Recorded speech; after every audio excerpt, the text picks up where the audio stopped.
Hey, so welcome back. This is the recording for Unit 4, focusing on personality theory, research, and assessment. So these are the learning outcomes. So first, I'll start by defining the construct of human personality. Personality is explained as the enduring pattern of distinctive thoughts, emotions, and behaviors that characterize the way an individual adapts to the world. And so personality traits reflect the individual's consistent pattern of thoughts, feelings, and behavior. And these are traits that are associated with a degree of stability and reliability over time. Okay, so as we continue, we're also going to look at the traits of personality, the 5-factor model of personality, the Freud's view of personality structure and the role of conflict and anxiety, and we're also going to identify key defense mechanism and outlines Freud's view of personality development. So when we look at personality traits, there is, again, the element of stability, consistency, and distinctiveness. It's the person's inherent way of responding, their inherent or personal way of responding. It's a way that is stable across a lifespan, is consistent across situations, and is reliable. The person would reliably elicit the same responses. And so now we're going to look at dispositions versus dimensions. So dispositions describe the person's inherent habitual patterns of behavior, thought, and emotion. This is often associated with a person's temperament or their general attitude. Okay, dimensions, on the other hand, are broader domains of personality. So they are dimensions, they are broader, and they are measurable aspects of personality, like those described in the Big Five personality traits model. And so we'll look at that now. So the Big Five personality traits model, again, captures these 5 personality dimensions, and more often so again, because this is a model that regards personality as operating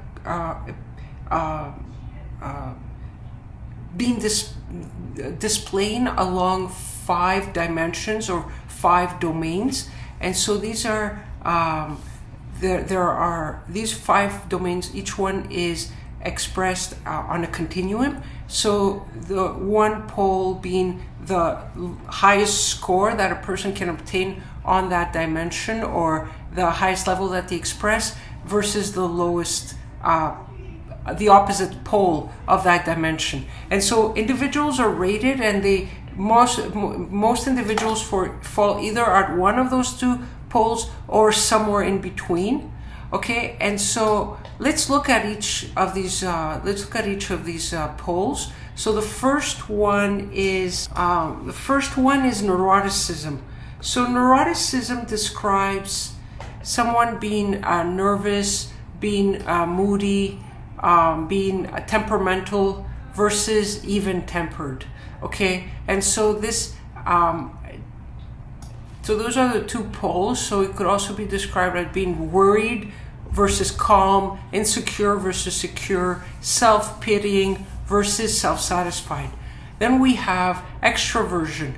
So extroversion describes the person's being talkative, being assertive and active, versus being silent, passive, and reserved. Okay, and then we have, this is a positive emotionality.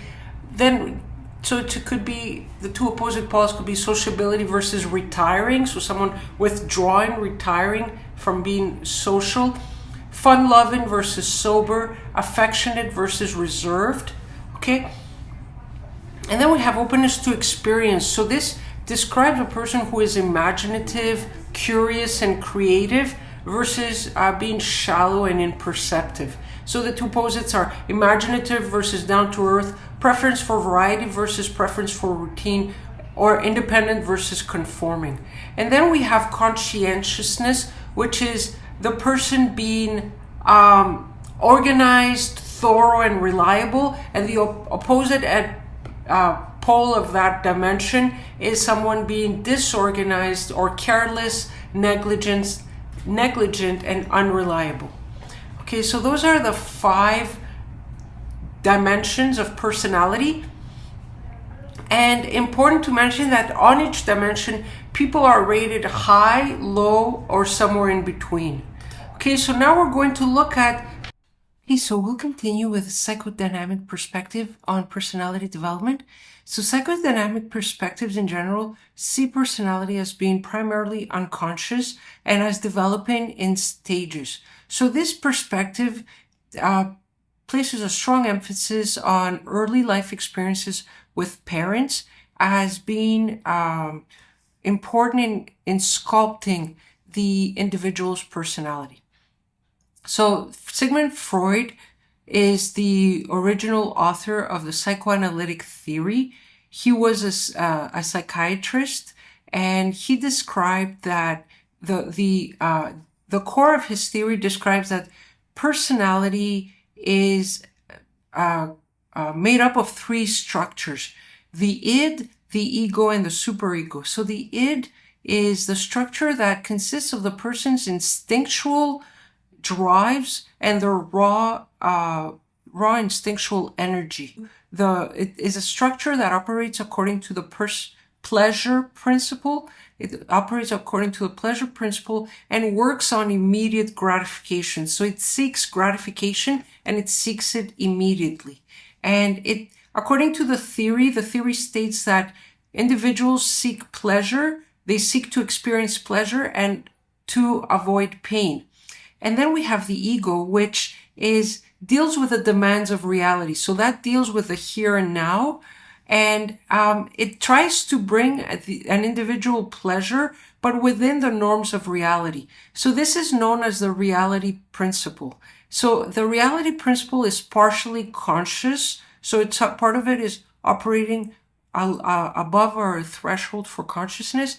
Another part is pre-conscious. So it's below our level for consciousness, but it can rise.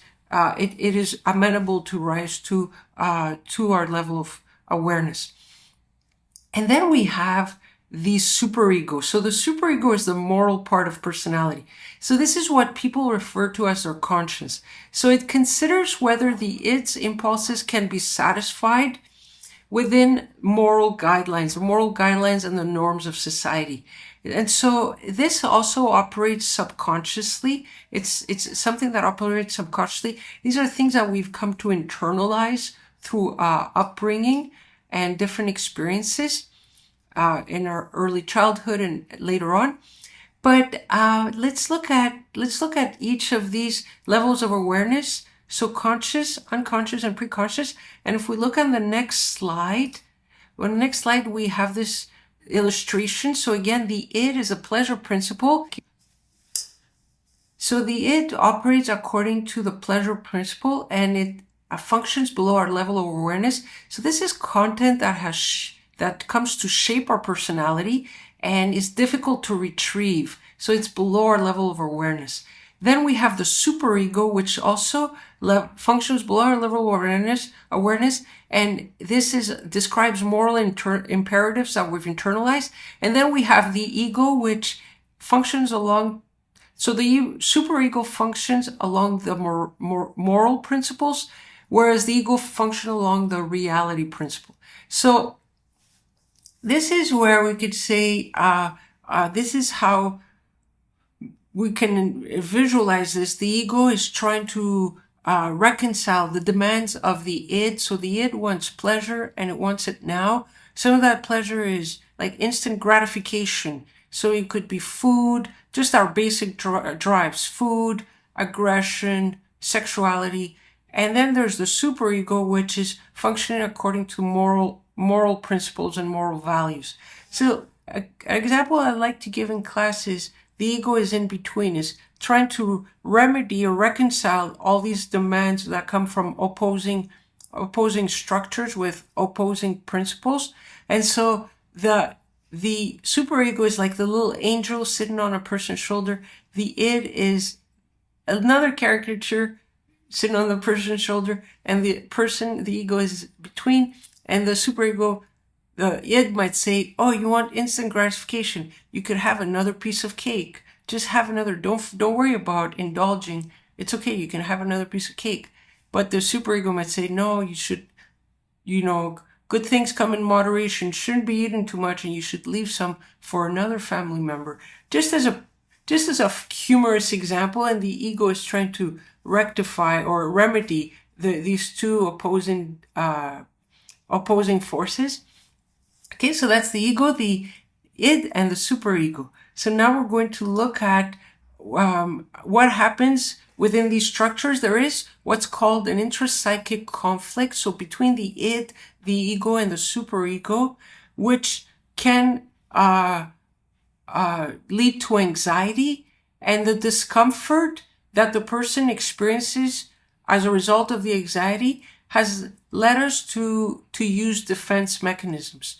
And these defense mechanisms operate or are instated in order for us to alleviate, to lessen the anxiety that we feel. So there's a reliance on defense mechanisms. So the defense mechanisms are strategies that are used to resolve the conflicts that exist among the demands from the reality, the wishes of the id, and the constraints of the superego. Okay, so the wishes of the id, the seeking immediate gratification, the superego seeking to operate along moral principles and societal norms and values, and the ego that is trying to reconcile all these demands in the face of what is actually possible, in the face of reality. Okay, and so we instate these mechanisms because they reduce anxiety, but they do so at the cost of distorting reality. Okay, so they distort reality. They move us away from what we're really experiencing. So here's an example, repression. So repression is one of the most powerful defense mechanisms because it pushes unacceptable id impulses out of awareness and back into the unconscious mind. Okay, so this is, the definition is keeping distressing thoughts and feelings buried in the unconscious. Okay. So this is where the person may have had a traumatized soldier had no recollection of the details of a close brush with death. Okay, so these feelings are repressed. There's some repression of an adverse experience, maybe being killed by someone in combat. Okay, so that's an adverse experience, and the person is repressing them. Okay, other defense mechanisms involve displacement, which means directing unacceptable impulses at less threatening targets. So example being, if a child experiences anger after being scolded by her parents, she may displace that anger onto her little brother, who is a less threatening target. We also have reaction formation. So this is behaving in a way that is actually the opposite of one's true feelings. Again, the person is distorting their own reality, their own emotional reality, in order to suppress the anxiety that results from the conflict, the intrapsychic conflict between the id, the ego, and the superego. So a parent who unconsciously resents a child, spoils a child with outlandish gifts. There's also regression. So this is reverting or reversing to immature patterns of behavior. So this is an adult having a temper tantrum when he doesn't get his way. Okay, there's also rationalization. So this is creating false but plausible excuses to justify unacceptable behavior. So finding a rationale for something we know is unacceptable behavior. So example would be a student watching TV instead of studying and saying that additional study wouldn't do any good anyway. So he's finding a rationale to justify their behavior. And we have identification. So this is bolstering self-esteem by forming an imaginary or real alliance with some person or group. So this is a woman who may be feeling insecure, joining a fraternity to boost her self-esteem, because fraternities do subscribe to a strong sense of pride and being proud of their group. And then we have sublimation. So this is when unconscious, unacceptable impulses are channeled into socially acceptable, perhaps even admirable behaviors. So a young man's longing for intimacy for young men is unable to experience the romantic intimacy or sexual intimacy, is going to channel that desire, that drive for the intimacy into his creative work, because that's an area of exploration that is revered in society. It's something that is glorified, is revered. And so I think we covered all of them. Projection. So attributing one's own thoughts, feelings, or motives to another. So this is a woman who dislikes her boss, thinks she likes her boss, so she has another, so instead of disliking him, she projects negative feelings toward that she projects those feelings to him, understanding that he is the one who is harboring negative feelings towards her. Okay, so now we're going to look at psychosexual stages of development. So according to Sigmund Freud, humans are born from birth. Humans have sexual energy, which is expressed our physical energy. So it's expressed through our body. Pleasure is expressed physically, and it's channeled through different parts of the body. Okay, each part representing a stage of development. Okay, and so we have this sexual energy. He calls this libido. So libido, L-I-B-I-D-O, libido. So we have the sexual energy, and it's channeled through different parts of the physical body, each of which represents a stage. So the first is the oral stage, and it occurs from birth until 18 months of age. And the infant's pleasure center is around the mouth. So the child is experiencing physical or sexual pleasure through the mouth. So activities such as chewing, sucking, and biting on things are sources of pleasure, according to Freud. And then we have the next stage is the anal stage. So this occurs from 18 to 36 months of age, and the child's pleasure center is centered on the anus and the eliminative functions that are associated with the anus. And then we have the phallic stage. This occurs between ages 3 and 6 years of age, and the pleasure in the stage focuses on the genitals as the child discovers self-stimulation. Okay, and this is a stage at which the child has to resolve either the Oedipus complex, and the Oedipus complex is the intense desire for a boy to replace his father and enjoy the affections of his mother. Okay, so these are just a theory that Dr. Freud described, that the boy develops an illicit love for his mother and sees the father as a rival, and is trying to remove the father as a rival so that he can experience the love of his mother. And this is a stage during which castration anxiety occurs, which is the intense fear that the boy will experience mutilation of the penis by his father. So this is just a theory by Dr. Freud at the time. This was in the mid 20th century, and so then there's and then according to Freud's view, girls were considered to be inferior to men because they did not have a penis. And according to Freud, girls experienced penis envy. And then we have the next stage, which is the latency period. And this occurs between 6 years of age and puberty. And so after the stressful period that the child experienced during the phallic stage, the child starts to repress all interest in sexuality. So interest in sexuality is repressed during the latency period. Okay, and then the genital stage that occurs between adolescence and adulthood. So this is a lifelong development, and this is the time of sexual reawakening. And then, so now the source of sexual pleasure comes from outside, and the last stage being the genital stage. So this occurs between adolescence and adulthood. Again, it's a time of sexual reawakening, and the source of sexual pleasure comes from outside the family. So Freud believed that an individual can become fixated at any of these stages if they are under or overindulged during that